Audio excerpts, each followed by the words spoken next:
ہمارے مکتب جعفری کے سردار امام جعفر الصادق علیہ السلام ہے. اس بات کو غور سے سنیں گے. ہم جس دین کے پیرو ہیں اس دین کے سردار ختمی مرتبت ہیں اور ہمارے مکتب کو نسبت دی جاتی ہے امام جعفر صادق علیہ السلام سے. ہمیں ہمیشہ کہا جاتا ہے جعفری. جب بھی کوئی تعارف کرواتا ہے ہمارا تو کہتے ہیں یہ جعفری ہیں. شیعہ نہیں کہتے, ہمیں جعفری کہا جاتا ہے. ایسا ہے یا نہیں ہے؟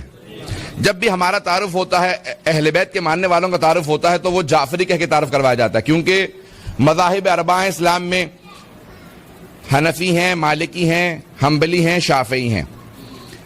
تو ہمیں جعفری کہا جاتا ہے جو ان سب کے استاد ہیں, اور ہمیں اس بات پہ بہت فخر ہے کہ ہم جعفری ہیں.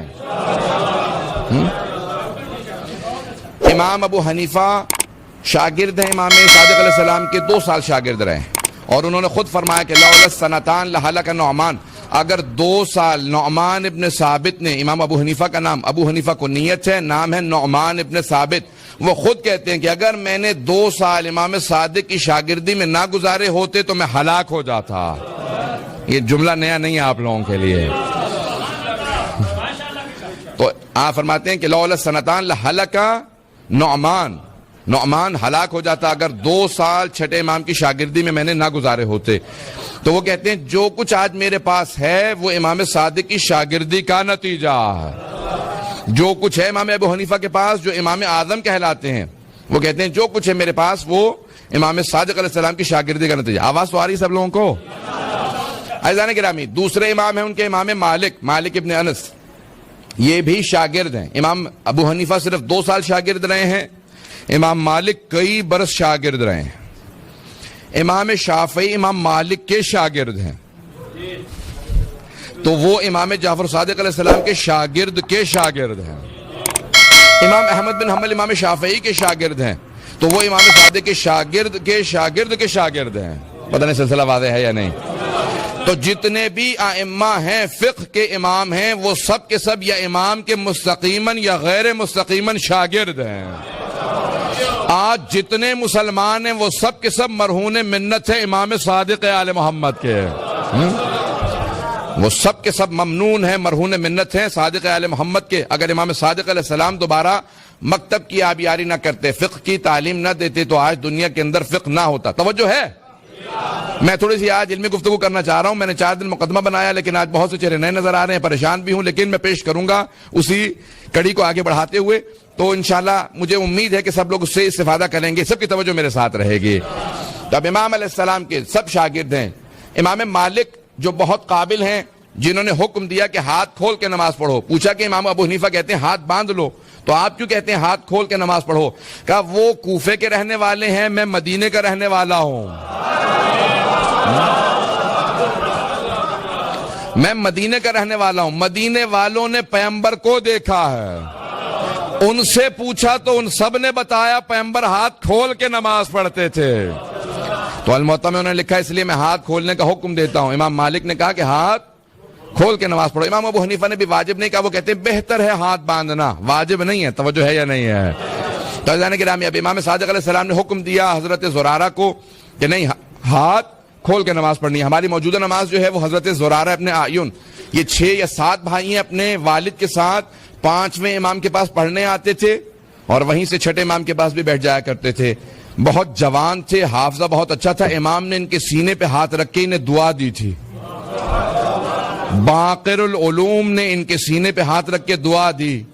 انہیں 80,000 احادیث زبانی یاد تھے. باقر العلوم اسے کہتے ہیں جو کسی کے سینے پہ ہاتھ رکھ کے دعا دے تو 80,000 احادیث حفظ. جس کے شاگرد ایسے ہوں, جس کے خادم ایسے ہوں, اس کا اپنا مقام کیا ہوگا؟ عزیزان گرامی, مطالب پیش کروں گا, تھوڑا میرا ساتھ دیجیے گا. تو اب جناب زرارہ ابن اعین کہتے ہیں کہ مولا میں 35 برس سے, چھٹے امام سے کہتے ہیں 35 برس سے اپنے والد کے ساتھ آپ کی بارگاہ میں پڑھنے آ رہا ہوں. سن رہے ہیں سب لوگ؟ کہا کہ 35 برس سے آپ کے پاس پڑھنے آ رہا ہوں, آپ مجھے مسلسل حج پڑھا رہے ہیں. مولا یہ حج کب ختم ہوگا؟ حج کے احکام کب آپ مکمل کریں گے؟ میں 35 سال سے سیکھ رہا ہوں. آپ نے فرمایا، صادق آل محمد نے فرمایا، اے زرارہ وہ حج جو خلقت آدم سے 2000 سال پہلے شروع ہوا، تم یہ چاہتے ہو کہ اس کی تاریخ، اس کا فلسفہ، اس کے احکام سب کچھ 35 سال میں سیکھ لو؟ کہ زرارہ اگر مہلت اور ملتی میں بیان کرتا رہتا. جو احکام میں جانتا ہوں اور کوئی نہیں جانتا، جو اس گھر سے آئے، اس باب سے آئے، آل محمد کے در سے آئے، اسے حاصل کر لو. جو اوروں سے لو اسے چھوڑ دو. اور تمہیں جو کچھ دیں گے گمراہ کریں گے، ہم جو دیں گے ہدایت کریں گے. توجہ ہے؟ میں پیش کرنا چاہ رہا ہوں کہ سننا چاہ رہے ہوں. تو یہ امام کے ایک شاگرد ہیں. فرماتے ہیں کہ میں جب تک امام کی بارگاہ میں جاتا رہا، حضرت زرارہ ابن اعین، حضرت حمران ابن اعین، ان کے بھائی ہیں، یہ سب امام کے شاگرد ہیں. ان کی نسل کے اندر پوری کتاب لکھی گئی کہ کتنے اعین خاندان کے افراد امام کے شاگرد یا شاگردوں کے شاگرد، نسلوں میں علم چلتا رہا اور ان کی نسلوں میں فقہا پیدا ہوتے رہے. یہ امام کی دعا کی برکت تھی. عزیزان گرامی، دوسرے شاگرد محمد ابن مسلم. میں تفصیل میں نہیں جا سکتا. محمد ابن مسلم کو 70,000 احادیث امام سے یاد تھیں. یہاں پہ ایک جملہ کہہ کے آگے بڑھوں گا. میں نے شاید یہ پہلے پیش کیا ہو کہ محمد ابن مسلم کوفے کے رہنے والے تھے. جب واپس چلے گئے تو مسجد کوفہ میں درس دیا کرتے تھے ممبر پہ. تو ہر روز اپنے درس سے پہلے آ کے بیٹھ جایا کرتے تھے کہ مجمع جمع ہو لے. لوگ آتے رہتے تھے. مجمع آ کے جمع ہو رہا تھا کہ ابھی محمد ابن مسلم اپنا درس دیں گے. سب باتیں کر رہے تھے کہ بھئی کون ہے، کہاں سے آیا یہ محمد ابن مسلم؟ جس موضوع کو دیکھو اسے حدیث یاد ہوتی ہے، تفسیر، تاریخ، ائمہ کی عصمت، عقائد کی بحثیں. کوئی موضوع اٹھا لو اسے حدیث یاد ہوتی ہے، یہ بہت قابل ہے. سب باتیں کرنے لگے. باتیں کرتے کرتے ایک آدمی نے کہا یہ جعفر الصادق کا شیعہ ہے. بس یہ جملہ سننا تھا. جناب محمد ابن مسلم زار و قطار رونے لگے. وہ اٹھا آیا، کہا کہ شاید مجھ سے جسارت ہو گئی ہے، گستاخی ہو گئی، میں نے آپ کو جعفر صادق کا شیعہ کہہ دیا. شاید کہنا چاہیے تھا دوست ہیں، شاگرد ہیں، کچھ اور لفظ کہتا. کہا نہیں، میں تو اسی پہ رو رہا ہوں کہ تم نے مجھے جعفر صادق علیہ السلام کا شیعہ کہا. اگر روز قیامت انہوں نے مجھ سے حساب مانگ لیا کہ لوگ تجھے میرا شیعہ کہتے تھے، کیا تیرا اتنا معیار تھا کہ میرا شیعہ کہلا سکتا؟ پتہ نہیں آپ لوگ سن رہے ہیں یا نہیں سن رہے. امام کے 4000 شاگرد ہیں. کتنے؟ 4000 شاگرد ہیں. اب یہ الف بے پڑھنے والے شاگرد نہیں ہیں 4000. اس بات کو غور سے سنیں گے. 4000 شاگرد ہیں. آج ریسرچ تحقیق لکھی جاتی ہے نا، ریسرچ پیپر لکھا جاتا ہے، پی ایچ ڈی ہے، ایم فل ہے، یعنی تحقیقی جو مقالے لکھے جاتے ہیں. پی ایچ ڈی لکھی جاتی ہے، ماسٹرز کے بعد ایم اے کے بعد جو پی ایچ ڈی لکھی جاتی ہے، اس لیول کے امام کے 4000 شاگرد ہیں. نہیں، میرا جملہ ضائع ہو گیا.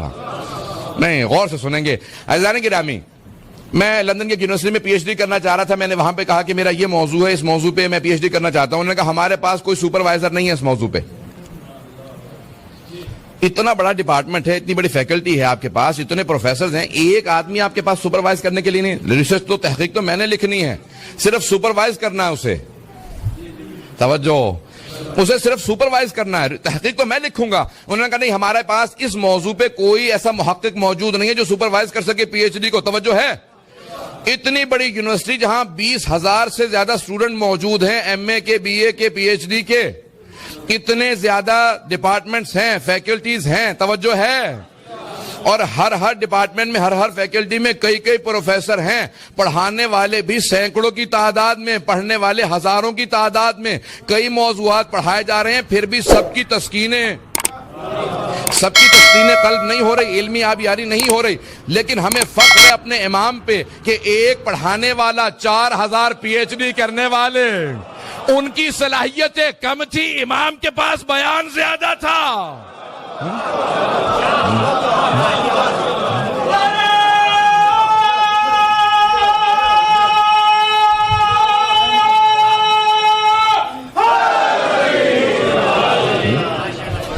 توجہ ہے؟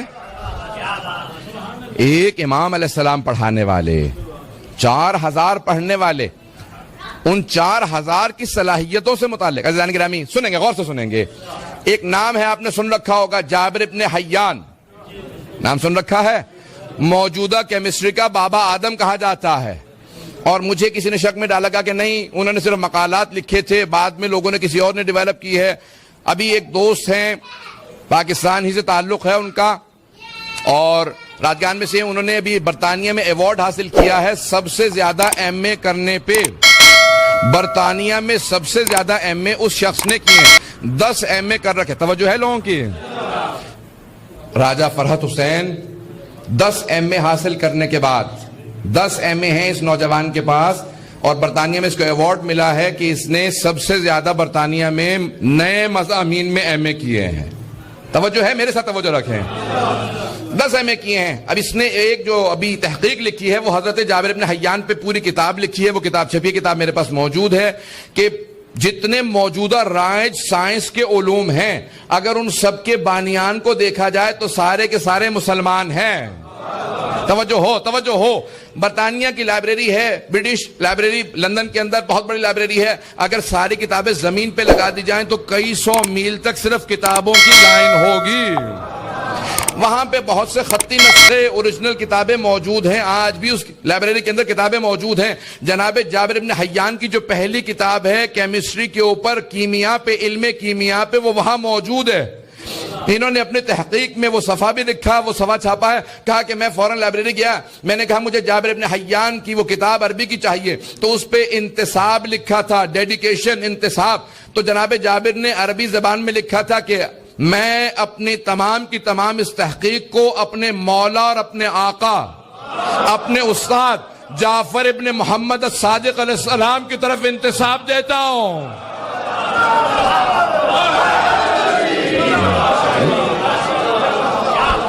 اب میں نے جو کچھ لکھا ہے یہ ان کی تعلیم کا نتیجہ ہے. جو میں نے لکھا تحقیق میری ہے, تعلیم ان کی ہے.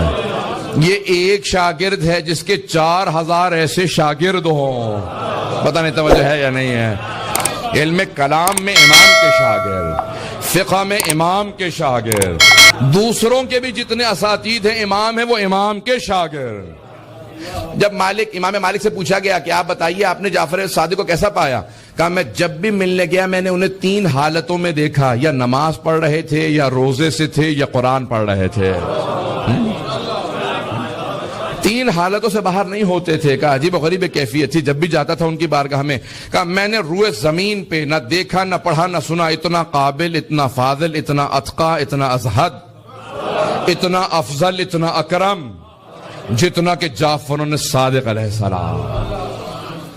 امام مالک کہتے ہیں کہ میں نے اپنی زندگی میں نہ دیکھا, نہ پڑھا, نہ سنا اتنا علم و فضل کے اندر کمالات پہ فائز جتنے امام صادق علیہ السلام. کہا کہ کبھی بھی کسی بادشاہ کے روب میں نہیں آتے تھے. توجہ سے سنیے گا اس بات کو. منصور دوانقی جو بنی عباس کا کہہ لیجئے خلیفہ, جب اس نے سنا نا کہ امام کی بہت زیادہ شہرت ہو گئی ہے, مسجد نبوی میں درس دیتے ہیں, تو اس نے کہا میں درس میں آؤں گا, پہلے بتا دینا میں خلیفۃ المسلمین ہوں. آپ کو پتہ ہے یہ ٹائٹل لگانا بڑا شوق ہے, ہمارے پاکستان میں بھی بہت شوق چل رہا ہے آج کل بعض لوگوں کو. اب یہ خلیفۃ المسلمین, امیر المومنین, نہ جانے کون کون سے لقب بنا کے انہوں نے اپنے لیے ائمہ سے چرا کے اپنے لیے بنائے. اس نے کہا امام کو تعارف کروا دینا میں حاکم ہوں, میں آ رہا ہوں درس میں.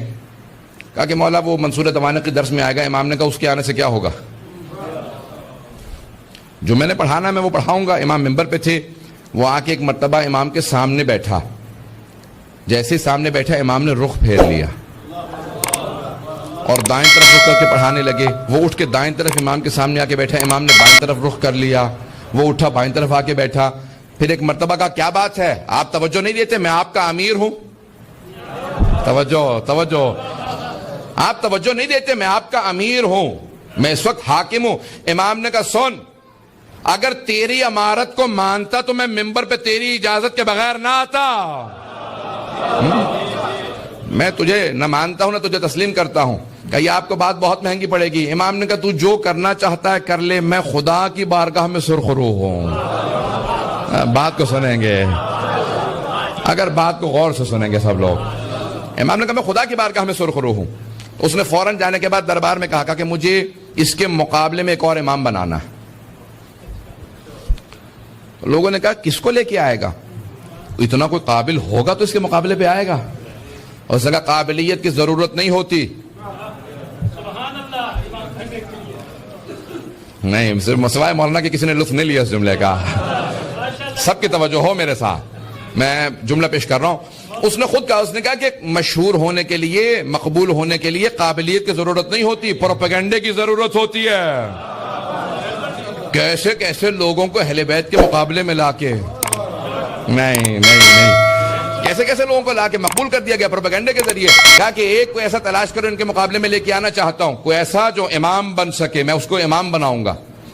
کیا کہ نہیں, ان کے مقابلے میں کوئی نہیں آ سکتا. کہا تلاش کرو. کہا ہم نے ہر جگہ دیکھ لیا ہے, ہم پہلے تجھ سے سوچ چکے ہیں اس معاملے پہ. کہا پھر کیا ہے معاملہ؟ کہا اس کے شاگرد بہت قابل ہیں. کہا پھر انہی کے شاگردوں میں کسی ایک کو تلاش کرو. پتہ نہیں توجہ ہے یا نہیں. ایک شاگرد کو تلاش کرو جس کے اندر انانیت ہو, جس کے اندر اپنے آپ کو منوانے کا شوق ہو. کہا اسے میں ہر طرح سے پیسے بھی دوں گا, بہت بڑے بڑے عناوین دوں گا, قاضی القضات چیف جسٹس بن جائے گا. یہ چیف جسٹس نہ جانے کیسی وبال ہے, جسے یہ عنوان لگ جاتا ہے اس کا دماغ ویسے ہی خراب ہو جاتا. تو اس نے کہا کہ بھئی میں اس کو چیف جسٹس بنا دوں گا, کتاب چھپواؤں گا, بہت زیادہ اسے پیسہ دوں گا, کسی بھی طریقے سے اس کو کسی طریقے سے بھی لے آؤ, کوئی بھی آدمی. تو انہوں نے کہا کہ ہاں ایک ہمیں مل گیا. کہا کون ہے؟ کہا شاگرد اس کا ہے اور وفادار بھی ہے, لیکن اس کے اندر جراثیم پائے جاتے ہیں گمراہ ہونے کے. پتہ نہیں توجہ ہے یا نہیں ہے. اور وہیں سے پھر امام مالک کو اٹھایا گیا, دعوت دی گئی. اب اچھا دیکھیں, دعوت کھانا جو ہے نا وہ محل کے اندر جا کے بادشاہ کی بارگاہ کے اندر, یہ بڑے بڑے لوگوں کو گمراہ کرنے کے لیے کافی ہوتا ہے. میں بادشاہ کے پاس انوائٹڈ ہوں, فوراً پہنچ گئے. سن رہے ہیں؟ فوراً پہنچے, بادشاہ نے دعوت کھلائی. دعوت کے بعد پھر ایک مرتبہ موڈ اس طرح سے بننے لگا, چلنے لگے. کہا اچھا بھائی ہم تمہاری کتاب چھپوانا چاہتے ہیں. کہا امام صادق علیہ السلام موجود ہیں, استاد موجود ہیں. کہا نہیں تم بہت قابل ہو, تمہاری کتاب چھپوا دی جائے گی. اب اس کو تھوڑا بہت شک ہونے لگا کہ بھئی کیا, کیوں کتاب چھپوا دی جائے گی؟ کہا تمام کے تمام حکومت اسلامی کے فیصلے آپ کی کتاب کے مطابق ہوں گے, اس لیے سب سے پہلے چھپنے والی کتاب, حتیٰ بخاری سے پہلے الموطا ہے, موطا امام مالک. کہا چھپوا دی جائے گی. قاضی القضات بنایا جائے گا, ٹائٹل. انہوں نے کہا نہیں.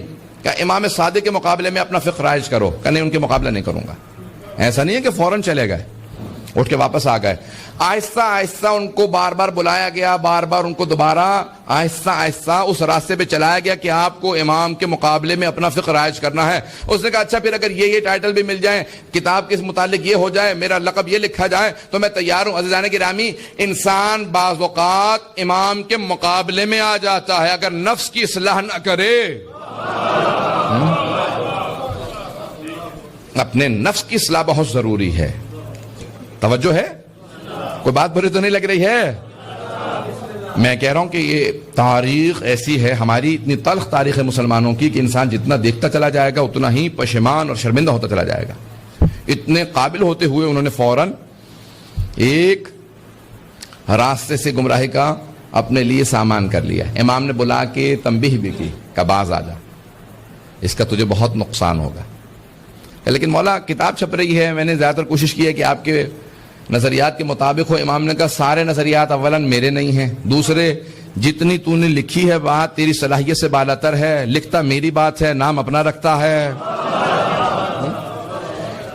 ایسے کام نہ کر جس کی وجہ سے تجھے دنیا میں بھی نقصان ہو, آخرت میں نقصان ہو. ہمارے مقابلے میں مت آ. اہل بیت علیہ السلام معصوم کا درجہ کچھ اور ہوتا ہے, معصوم عصمت کبریٰ کے مالک ہیں, معصوم سے مقابلہ نہیں کیا جا سکتا. توجہ ہے لوگوں کی؟ عزیزان گرامی, اس طرح سے باقاعدہ مکتب کی آبیاری کی گئی نئے مقابلے میں. اگر سننا چاہیں تو میں آگے پڑھوں گا. اب تھوڑے سے تلخ باتیں ہیں یہ جو پیش کر رہا ہوں, لیکن تاریخ ہماری یہی ہے مسلمانوں کی تاریخ یہی ہے. ہم کیا کریں, مجبور ہیں. امام ابو حنیفہ عراق واپس چلے گئے. انہوں نے جانے کے بعد وہاں پہ پورا اپنا ایک مکتب شروع کر دیا, پڑھانے لگے. چھٹے امام علیہ السلام عراق زیارات پہ گئے. ہماری زیارت جو وارثہ آج ہے, یہ چھٹے امام علیہ السلام جب زیارت پہ گئے تھے تو حضرت صفوان ابن جمال سے یہ روایت نقل ہے کہ چھٹے امام نے ان الفاظ سے زیارت پڑھی تھی. انہوں نے فوراً پوچھا کہ مولا یہ الفاظ لکھ لوں؟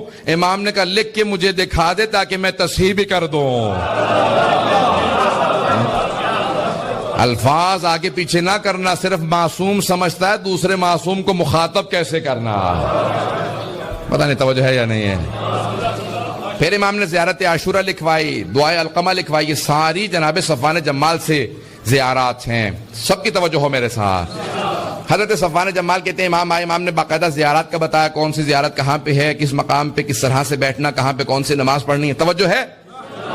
پھر حضرت صفوان کہتے ہیں امام میرے ساتھ کوفے گئے, مسجد کوفہ میں آپ مقام امام صادق علیہ السلام موجود ہے. مسجد سہلا گئے. اس کے بعد ایک مرتبہ نجف اشرف گئے, وادی السلام. زیارات کرتے کرتے بتانے لگے یہاں ہود و صالح ہیں, سارے بتائیں. ایک ایسے مقام پہ گئے کہ وہاں پہ زیارت کرنے کے بعد 40 قدم تک صادق آل محمد نے پشت نہیں کی. نہیں کہا اپنی پشت نہیں کی, الٹے قدم چلتے رہے. امام نے پشت نہیں کی, 40 قدم تک امام پشت پہ چلتے رہے. میں نے فوراً پوچھا کہ مولا آپ نے جو تعظیم یہاں کی ہے کسی مقام پہ نہیں کی, یہاں کس کا روضہ ہے؟ کہا کہ صفوان اعلان نہ کرنا, یہاں ہمارے جد امجد علی ابن ابی طالب کا روضہ ہے. کہا مولا اگر اجازت ہے تو ایک نشان بنا لوں اپنے لیے تاکہ مجھے یاد رہے, خاص خاص شیعوں کو لے کے آیا کروں گا. امام نے کہا اجازت ہے. پہلی مرتبہ امیر المؤمنین کے روضہ اطہر کی اگر زیارت کی اجازت ملی تو صادق آل محمد کے زمانے میں ملی ہے, خاص خاصیوں کو. پھر 8ویں امام علیہ السلام کے زمانے میں اعلان عام ہوا. سب کی توجہ ہے؟ سننا چاہ رہے ہیں سب لوگ؟ وقت گزر گیا, میں نے توجہ نہیں کی, وقت بہت تیزی سے گزر گیا. تو عزیزان گرامی, اب امام نے وہاں پہ اعلان کیا. اب امام وہاں پہ بھی جب گئے تو مختلف زیارات کی تعلیم دے رہے ہیں, مختلف علوم کی آبیاری کر رہے ہیں, شاگردوں کی تربیت کر رہے ہیں. امام نے فوراً بلایا, کہا ذرا بلاؤ, ذرا میرے جو شیعہ آنا چاہتے ہیں ان کو ملنے کے لیے اجازت دو. آنے لگے. ایک مرتبہ کسی نے کہا مولا کوئی ابو حنیفہ نامی آدمی دروازے پہ آیا. امام نے کہا ان سے کہو واپس چلا جائے. توجہ کیجئے گا, ان سے کہو واپس چلا جائے. میں توہین نہیں کر رہا ہوں, میں تاریخ کو پیش کر رہا ہوں, بڑے احترام سے نام لے رہا ہوں, اور میں کوئی بھی کسی کی دل آزاری کا قصد نہیں رکھتا. سب کی توجہ ہو میرے ساتھ. امام نے کہا کہ ان سے کہو کہ واپس چلے جائیں. اتنے میں جب کہا کہ واپس چلے جائیں تو کچھ اور شیعوں نے پیغام بھیجا, کہا امام سے کہو کہ یہ شیعہ ملنے کے لیے آئے ہیں. امام نے کہا کہ ٹھیک ہے, ان کو آنے کی اجازت دے دو. توجہ ہے, انہیں آنے کی اجازت دے دو. وہ سارے شیعہ جیسے ہی آئے تو ان میں امام ابو حنیفہ بھی شامل ہو کے داخل ہو کے آ کے بیٹھ گئے سامنے.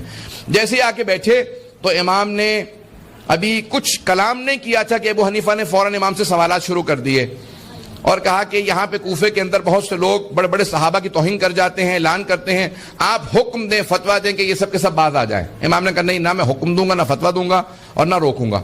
کہا کیوں نہیں روکیں گے آپ؟ امام نے کہا کیونکہ یہ لوگ میری بات کو نہیں سنیں گے, اس لیے میں اپنی بات کو ضائع نہیں کرنا چاہتا. توجہ توجہ توجہ توجہ ہو سارے مجمع کی. کہا امام نے کہا میں اپنی بات کو ضائع نہیں کرنا چاہتا, اس لیے میں یہاں اعلان نہیں کروں گا. کہا نہیں, کیسے ہو سکتا ہے؟ یہ 18,000 افراد کوفے میں رہنے والے سب کہتے ہیں کہ آپ کے شیعہ ہیں اور آپ کی بات نہ مانے. امام نے کہا تو بھی تو ہر جگہ بتاتا پھرتا ہے میرا شاگرد ہے.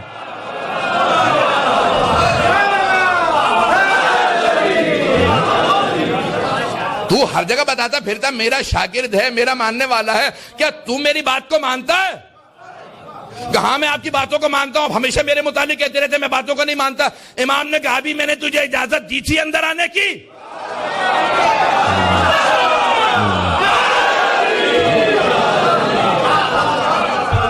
کیا ابھی میں نے اجازت دی تھی؟ کہ نہیں آپ نے اجازت نہیں دی. امام نے کہا تو بغیر اجازت کے آیا نا, بغیر اجازت کے تو نے سوال کیا. میں اپنے انداز سے پیش کر رہا ہوں. امام کے کلام کو جب پیش کرتا ہوں جذبات ویسے ہی بلند ہو جاتے ہیں. امام نے کہا بغیر اجازت کے تو آیا, بغیر اجازت کے سوال کیا, بغیر اجازت کے بولے چلا جا رہا ہے. جب تو نہیں سنتا شاگرد ہو کے تو کیا توقع رکھتا ہے کہ سارا ملک میری باتیں سنتا پھرے گا؟ نہ میں روکوں گا, نہ میں حکم دوں گا, جو جس کی توہین کرتا رہے. امام نے کہا میں نے سنا کہ تو بھی فتوے دینے لگا. توجہ ہو. امام نے کہا میں نے سنا کہ تو بھی فتوے دینے لگا. کہا کہ ہاں فتویٰ دیتا ہوں. امام نے کہا اچھا بتا مجھے کہاں سے فتویٰ دیتا ہے؟ تو کیا قرآن کے محکم و متشابہ میں تمیز کرتا ہے؟ تجھے محکم و متشابہ کا پتا ہے؟ کہاں پتا ہے؟ امام نے کہا ناسخ و منسوخ کو جانتا ہے؟ توجہ ہے. کہ ناسخ و منسوخ کو جانتا ہے؟ کہ جانتا ہوں. امام نے کہا مدنی مکی میں تمیز رکھتا ہے؟ کہ تو کیا شان نزول سے متعلق جانتا ہے؟ تعویل و تفسیر میں فرق کرتا ہے؟ اس نے کہا سب جانتا ہوں. امام نے کہا اچھا میں سوال کرتا ہوں, جواب دے, وقت نہیں ہے کہ تفصیل میں جا سکوں.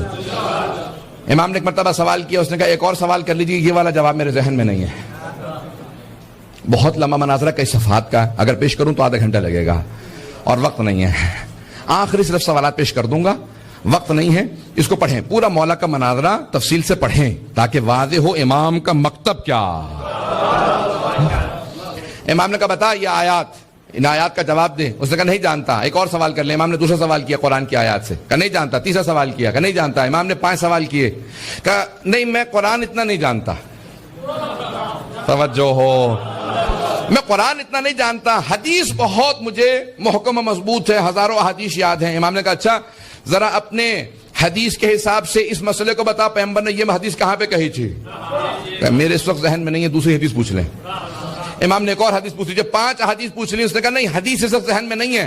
امام نے کہا اچھا قرآن و حدیث سے جب نہیں بتاتا کہاں سے فتویٰ دیتا ہے. کہ جب قرآن و حدیث میں نہیں پاتا تو میں قیاس کرتا ہوں, قیاس کرتا ہوں. امام نے کہا ذرا اپنے قیاس سے بتا, زنا زیادہ بڑا گناہ ہے یا قتل.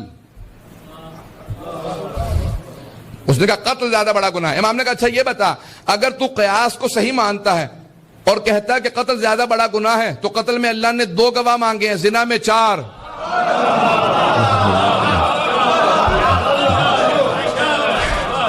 اگر قیاس صحیح ہے, تو کہتا قیاس کے حساب سے جواب دیتا ہے, تو ذرا قیاس کے حساب سے بتا. ابھی تو نے کہا ہے کہ قتل زیادہ بڑا گناہ ہے, وہاں 2 گواہ, زنا میں 4, کیوں؟ کا ذہن میں نہیں ہے. ایک اور سوال کر لیں, توجہ ہو. اب میں جلدی پیش کر رہا ہوں, ممبر کے احترام میں صرف اور صرف وہی بات کروں گا جو امام علیہ السلام نے کہی ہے. امام نے فوراً کہا مل انجز, زیادہ نجس کیا ہے؟ پیشاب یا منی؟ کہا کہ پیشاب. امام نے کہا بتا, اس کے بعد وضو واجب ہے, اس کے بعد غسل, تیرا قیاس کہاں؟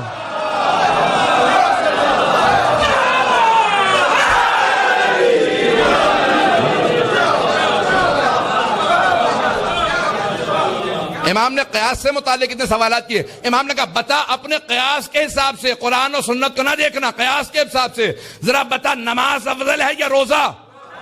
اس نے کہا نماز افضل ہے, اس میں کوئی دو رائے نہیں ہے. امام نے کہا اپنے قیاس کے حساب سے بتا, خاص ایام میں مستورات کی نمازیں ساقط, روزے کی پھر بھی قضا واجب.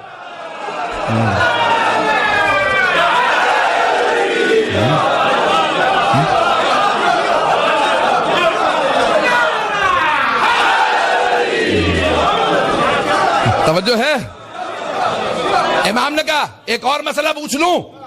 کہا آپ جتنے چاہیے پوچھ لیجئے, میرا ذہن تیار ہو رہا ہے آہستہ آہستہ, آپ بھی تیار ہو جائیے. ایک مرتبہ امام نے کہا اچھا تو کہتا ہے نا شریعت کے اندر قرآن میں ہے اگر چور چوری کرے السارق والسارقۃ فاقطعوا ایدیہما, ہاتھ کاٹ دو چور کا, چاہے مرد ہو چاہے عورت, ہاتھ کاٹ دو. کہا کتنے درہم پہ؟ کہا کم از کم 50 درہم چرائے ہوں. شریعت محمدی میں حکم ہے, پیغمبر نے حکم دیا کم از کم 50 درہم چرائے ہوں تو ہاتھ کاٹ سکتے ہیں, جبکہ ہاتھ کاٹنے کا قصاص 500 ہے. ویسے کوئی ہاتھ کاٹ دے تو 500 درہم دینے پڑتے ہیں, غلطی میں کسی کا ہاتھ کاٹ دوں مجھے پھر بھی اس کا قصاص دینا پڑے گا 500 درہم, اور 50 درہم چرانے پہ ہاتھ کاٹ دیں. کیا بتا قیاس کے حساب سے شریعت نے ایسا حکم کیوں دیا؟ کہ ان میں سے کوئی مسئلہ ذہن میں نہیں ہے. امام نے کہا سن, میں کبھی تجھ سے سوال نہ کرتا اگر تو خود حماقت نہ کرتا میری بارگاہ میں آنے کے. تو چھپا پھرتا رہتا, جہاں مرضی فتوے دیتا رہتا, میں خاموش رہتا. جب تو آیا میری بارگاہ میں تو نے جسارت کی سوال کیا, میں نے اس لیے سوالات کیے تاکہ سب پہ واضح کر دوں جعفر ابن محمد اور ابو حنیفہ شیر و شکر نہیں تھے, مسلک الگ الگ تھے, مشرب الگ الگ تھے.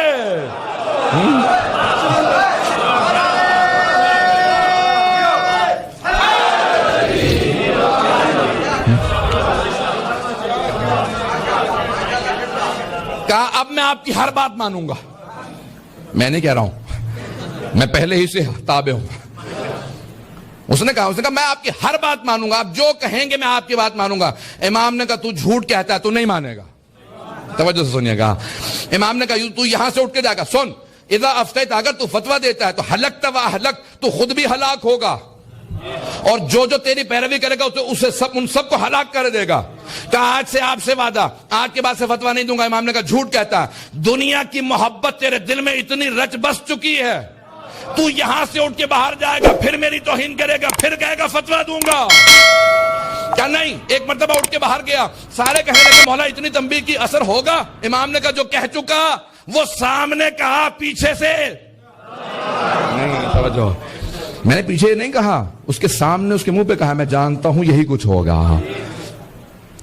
کیا ہوا؟ اسی مہینے اس نے کہا یہ بزرگ ہو چکے ہیں, ایسی ہی باتیں کرتے رہتے ہیں, ہمیشہ مجھے ڈانٹتے ہی رہتے ہیں. حضران گرامی, کبھی ایسا نہ ہو, امام کی ڈانٹ محبت کی ڈانٹ ہوتی ہے.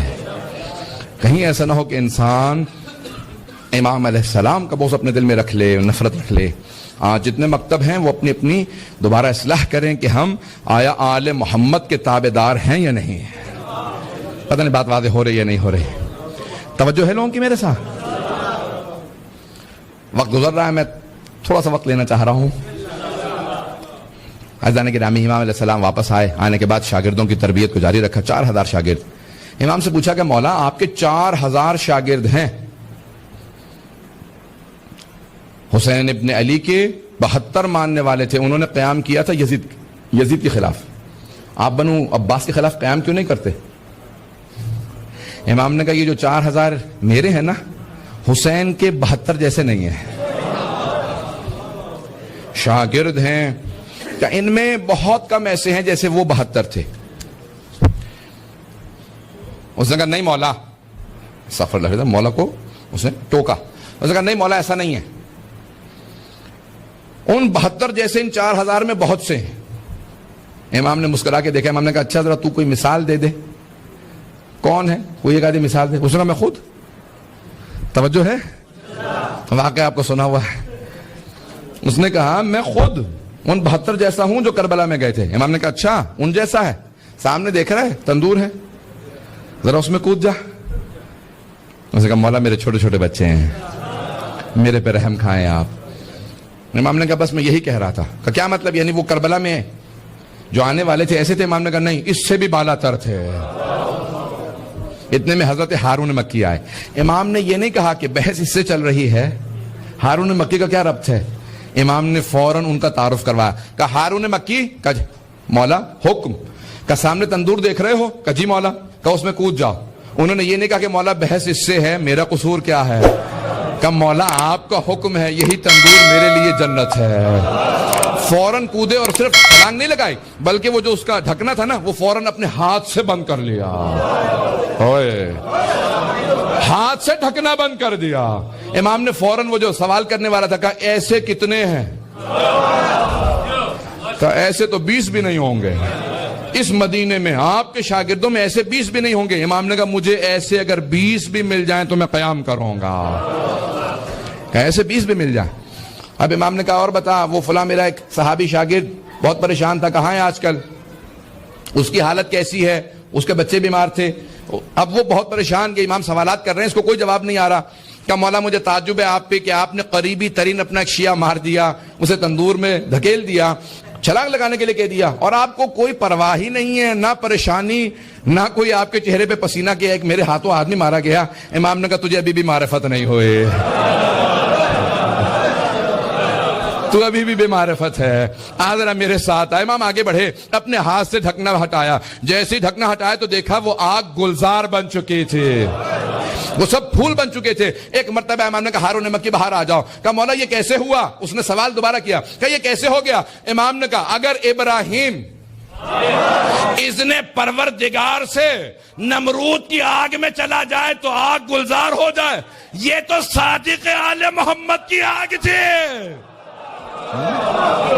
کہ یہ میرے شیعہ کو کبھی نقصان نہیں پہنچا سکتے. کہ وہ بھی اگر چلے جائیں تو گلزار ہو جاتی ہے. عزیزان گرامی ہمیں تندوری شیعہ چاہیے. پتہ نہیں بات پہنچی ہے یا نہیں پہنچی ہے. تندور کھانے والے نہیں, آنکھیں بند کر کے امام کے فرمان پہ تندور میں اتر جانے والے. اگر بات پہنچی ہو, مجھے نہیں معلوم بہت پہنچی ہے یا نہیں. عزیزان گرامی ہمیں اس طرح کے شیعہ اہل بیت علیہ السلام کے, میں خدا کی قسم کھا کے کہتا ہوں کہ میں یہ خطابت نہیں کر رہا, میں اپنی عقیدت پیش کر رہا ہوں کہ اگر آج صاحب الزمانہ علیہ السلام کا ظہور ہو, میں ہاتھ نہیں چوموں گا, میں ان کے قدموں کو چوموں گا, میں ان کے نعلین کو چوموں گا. اور یہ کوئی بھی میں خطابت نہیں کر رہا ہوں, جوش خطابت نہیں، میں اپنی عقیدت کو دل سے پیش کر رہا ہوں کہ امام علیہ السلام کے نالین مبارک کو چوموں گا۔ انسان کو کبھی ذہن میں شبہ نہیں آنا چاہیے ان کی عظمت پہ۔ جس کے ذہن میں تعلی آنے لگے بس اسی کا زوال شروع ہو جاتا ہے۔ جھکنے والوں ہی کو یہ ترقی عطا کرتے ہیں، نواز سے انہی کو ہیں جن میں انکساری پائی جاتی ہے۔ کبھی بھی ذہن میں کبر و نخوت نہ آنے دیں۔ عزیزان گرامی، جناب صادق آل محمد کے بڑے بڑے شاگرد تھے، بڑے بڑے شاگرد ایسے ہیں جو امام کی بارگاہ کے اندر جب آتے ہیں اس طرح سے بیٹھتے ہیں کہ جیسے ایک آقا کے سامنے غلام بیٹھتا تھا۔ توجہ ہے؟ تھوڑی سی دیر اور چلیں گے؟ میں صرف ایک واقعے کی طرف اشارہ کروں گا۔ میں اتنے ذہن میں مطالب لے کے آیا تھا صادق علیہ محمد علیہ السلام کی کہ اگر کتابیں کی کتابیں لکھی جائیں، مرحوم آیت اللہ سید محمد کاظم القزوینی نے 16 جلدیں لکھی ہیں امام صادق علیہ السلام پہ، 16 جلدیں لکھی ہیں۔ سید اسد حیدر نے 4 جلدیں لکھی ہیں الامام الصادق والمذاہب الاربع۔ علماء نے جتنا کچھ کہا کہ آج ہمارے پاس ہے وہ اس مکتب کے اندر صادق آل محمد سے ہے۔ سن رہے ہیں سب لوگ اور سننا چاہ رہے ہیں؟ عزیزان گرامی، صرف ایک واقعہ طرف اشارہ کروں گا۔ امام کے ایک شاگرد ہیں، واقعہ آپ کا سنا ہوا ہوگا، مجھے صرف ایک نتیجہ دینا ہے اگر میں وہ پہنچا پاؤں نتیجہ۔ حضرت ہشام ابن حکم کے نام سے امام کے ایک شاگرد ہیں جو علم کلام میں بہت دسترس رکھتے ہیں، امامت کے موضوع پہ۔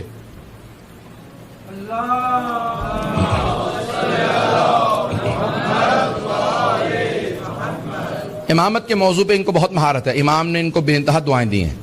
18 برس کے تھے، امام درس دے رہے ہیں اور ان کے پہنچنے کا وقت ہو رہا تھا۔ امام پڑھا رہے ہیں اور بار بار دیکھتے ہیں ہشام نہیں آیا، پھر دوبارہ درس شروع کر دیتے ہیں، پھر کہتے ہیں ہشام نہیں آیا ابھی۔ سارے شاگرد کہتے ہیں مولا کون ہشام، کیا ہشام، کس ہشام کی آپ باتیں کر رہے ہیں؟ ہشام نہیں آیا، ہشام نہیں آیا۔ کہا کہ ابھی آ جائے گا، تم دیکھ لو گے۔ اب سب کو، سارے شاگردوں کو اشتیاق ہو گیا ہشام، حضرت ہشام اپنے حکم کی رضی اللہ عنہ کی زیارت کرنے کا کہ ابھی آنے والے ہیں۔ کون ہیں؟ اتنے میں جناب ہشام آئے۔ توجہ ہے؟ جناب ہشام آئے، امام صادق علیہ السلام کھڑے ہو گئے، آگے بڑھے، سینے سے لگایا، پیار کیا، ماتھا چوما، بہت گلے سے لگا کے اپنی ابا اتار کے ان کے کاندھے پہ رکھی۔ کہا ہشام تم ہمارے جد کی امامت و ولایت کا دفاع کرتے ہو، جہاں جاتے ہو ہماری ولایت و امامت کا دفاع کرتے ہو، میں اس لیے تم سے اتنی محبت کرتا ہوں۔ اب امام بیٹھ گئے، مسند پہ بیٹھے۔ کہا ہشام ذرا بتاؤ کہ تمہارا جو شام میں مناظرہ ہوا تھا، وہ 70 سال کا بوڑھا اور تم 16 برس کے تھے اس وقت، تم نے مناظرہ کیا، پیش کرو۔ کہا مولا جب آپ کے سامنے آتا ہوں نا تو مجھ سے لب کشائی نہیں ہوتے، بولا نہیں جاتا، میرے زبان پہ تالے لگ جاتے ہیں، ہاتھ پاؤں کانپنے لگتے ہیں، میں بول نہیں سکتا۔ امام نے کہا میں حکم دیتا ہوں ذرا اپنا مناظرہ سنا۔ پتہ نہیں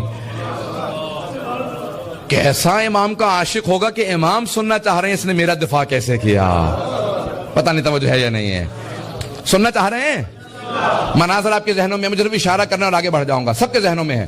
کہا کہ مولا کوفے کے رہنے والے تھے، کہ میں جب دمشق گیا، ماتم بھی آخر میں یہ ماتم ہے، بس پھر میں مکمل کر رہا ہوں۔ اب میں مناظرہ مکمل نہیں کر پاؤں گا کیونکہ پھر میرے ذہن میں تھا کہ مجھے نماز تک وقت ہے، مصائب میں صرف 5-7 منٹ 10 منٹ پیش کروں گا۔ جناب ہشام کا صرف جلدی اشارہ کر کے مکمل کر دوں بات۔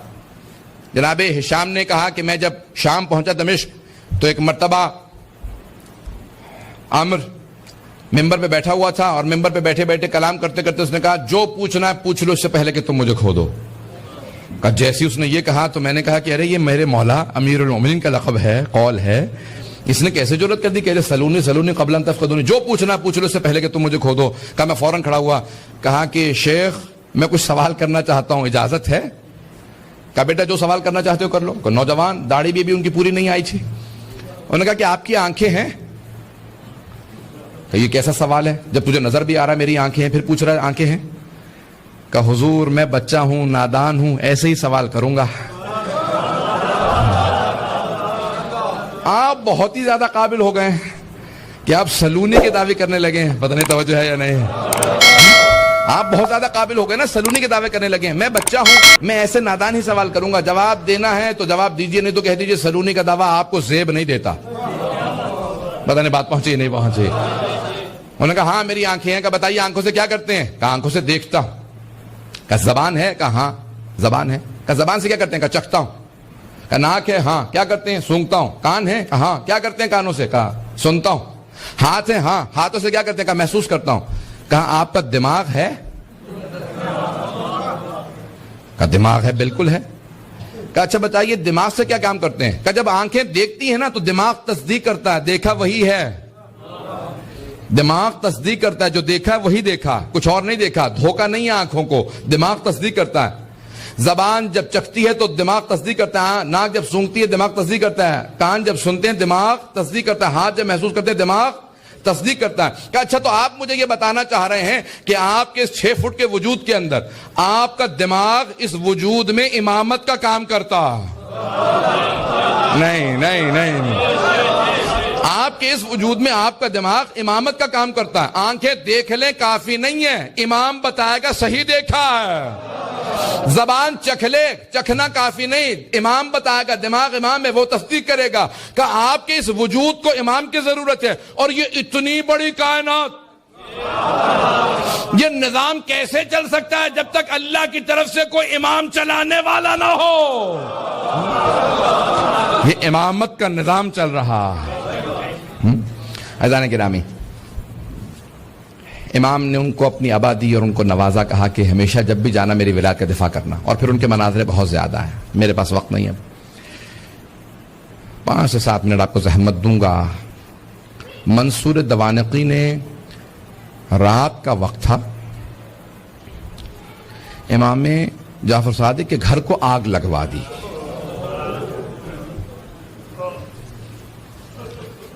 آج کل آپ نے دیکھا روشنیاں ہوتی ہیں، پانی کا نظام کچھ اور ہے. پرانے زمانے میں گھر میں کنواں ہوتا تھا، پانی نکالا جاتا تھا، چراغ ہاتھ میں ہوتے تھے. رات کا وقت تھا، امام کے گھر میں آگ لگا دی. امام کے جو خادم تھے نا وہ فوراً آگ بجھانے لگے. میرے طرف دیکھیے گا، ایک جملہ کہہ دوں اس کے بعد صرف 2-4 منٹ 5 منٹ زحمت دوں گا آپ کو مصائب کی. امام کے جتنے خادم تھے نا وہ سب کے سب آگ بجھانے لگے. امام اپنے گھر سے باہر نکلے، گھر میں آگ تھی.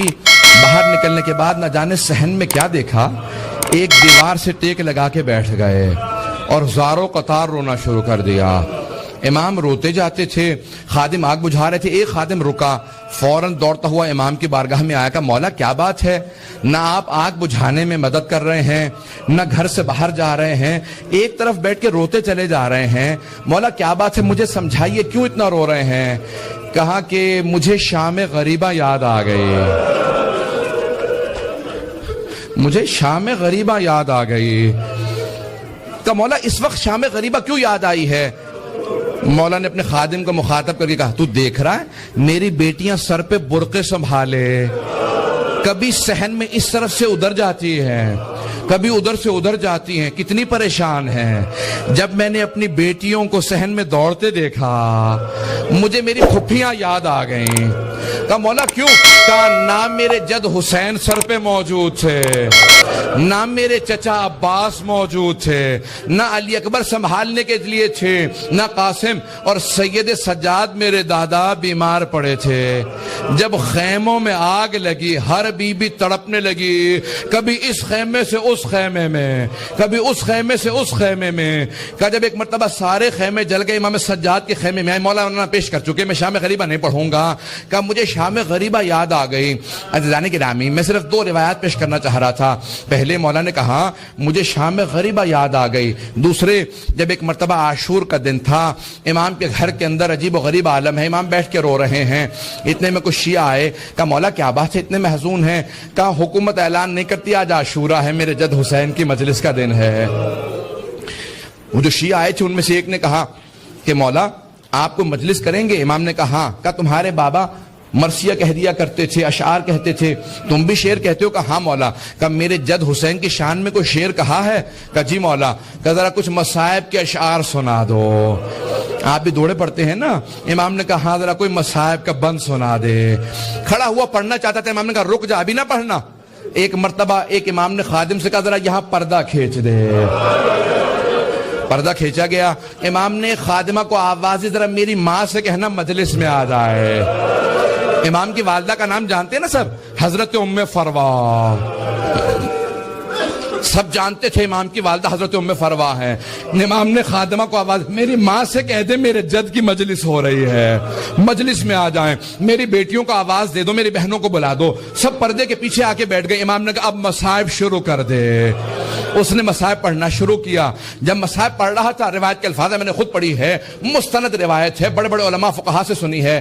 مصائب پڑھتے پڑھتے ایک مرتبہ اس نے آواز سنی کہ امام کی والدہ کے بین کی آواز آ رہی ہے. حضرت ام فروا بین کرنے لگی, ہائے میرا جد مارا گیا, ہائے حسین مارا گیا, بین کرنے لگی. اب امام صادق سے برداشت نہیں ہو رہا تھا, آنسو بہ رہے تھے, ریش تر تھی. امام نے امامہ اتار رکھا تھا, تڑپ رہے تھے. وہ جو مصائب پڑھ رہا تھا نا, وہ امام کی والدہ کے خاندان سے تھا. اس نے مخاطب ہو کے کہا, اے ام فروا, اگر آپ زیادہ روئیں گی نا تو آپ کا بیٹا جعفر الصادق آپ کو دلاسا دینے آئے گا, آپ کو سینے سے لگائے گا, آپ کے آنسوؤں کو صاف کرے گا, آپ کی چادر کو سنبھال کے رکھے گا. لیکن اے ام فروا, آپ کی پھپھیاں جب میدان کربلا میں رو رہی تھی, کبھی شمر تازیانے مارتا تھا, کبھی خولی تازیانے مارتا تھا. بس بھئی اجرکم اللہ, میں تمام کر دیتا. ایک مرتبہ روایت کے الفاظ یہ ہیں, سارے مدینے والے امام صادق کے دروازے پہ جمع ہو گئے. نہ جانے کیا ہو گیا, اس بلند آواز سے سب رو رہے ہیں. سب دروازے پہ آ گئے. امام نے دروازے کی طرف اشارہ کیا. امام نے کہا الباب الباب, دروازہ بند کر دو, دروازہ بند کر دو. پوچھا مولا کیا بات ہے؟ کہا میرا چھوٹا سا بیٹا بے ہوش ہو گیا. کسی نے پوچھا یہ کون سا بیٹا؟ کہا موسیٰ کاظم. امام موسیٰ کاظم بھی برداشت نہیں کرتے تھے میری پھپھیوں کے مصائب اس طرح سے بیان کیے جائیں. رونے کے اوپر پابندی تھی. اجرکم اللہ. بس بھئی میں نے تمام کر دیا. ایک روایت کے چند جملے پیش کروں گا. آج کس کو پرسہ دیں گے؟ آپ نے امام صادق کی مجلس رکھی ہے نا, دو اماموں کو پرسہ دیں گے. ایک 12ویں امام علیہ السلام کو پرسہ دیں گے, اور ایک اس امام کو پرسہ دیں گے جس کا جنازہ پل بغداد پہ پڑا رہا. امام زمانہ کہتے ہیں میرا سلام و میرے جد موسیٰ کاظم پہ, کہ جس کا جنازہ اٹھانے کے لیے 4 مزدوروں کو پیسے دیے گئے. 4 مزدوروں نے پیسے لیے, جنازہ اٹھایا. کہا 5واں ان کے سامنے چلتا جاتا تھا اور نعرہ لگاتا جاتا تھا, ماتا امام الرفضہ, رافضیوں کا امام مر گیا. کہا جب پل بغداد میں دھوپ میں لاشا پڑا تھا, امام رضا پہنچے. کہا ہٹ جاؤ میرے غریب بابا کے لاشے پہ, میں مدینے سے آیا ہوں. آج ذرا مل کے کہیں گے, اے مولا آپ کو پرسہ دینے آئے. کس کا؟ صادق آل محمد آپ کے بابا کا. پیش کروں, آخری جملے سن لیجئے. بس بھئی منصور دوانقی ملعون نے امام کو زہر بھجوایا. کیسے دلوایا؟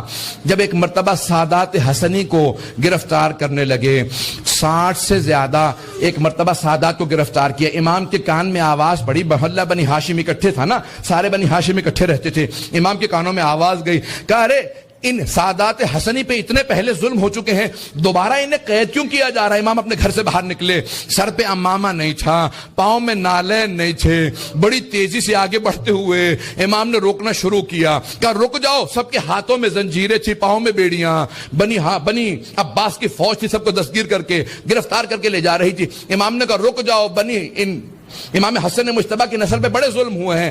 ایک مرتبہ کسی ملعون نے ایک تازیانہ اٹھایا.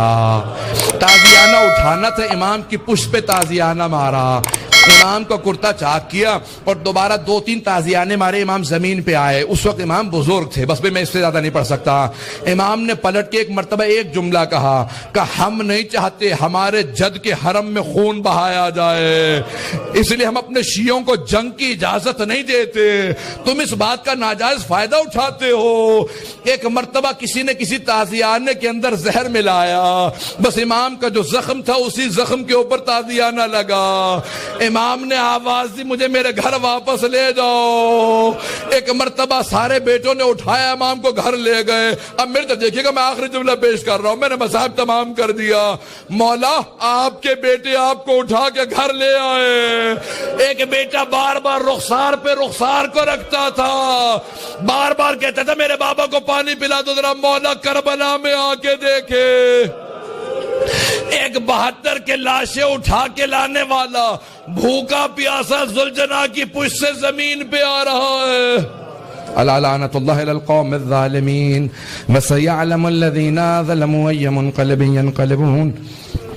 بس میں وقت نہیں تھا کہ میں تفصیل سے پیش کرتا. ہاتھوں کو بلند کریں گے, 2 جملے دعا کے پیش کروں گا.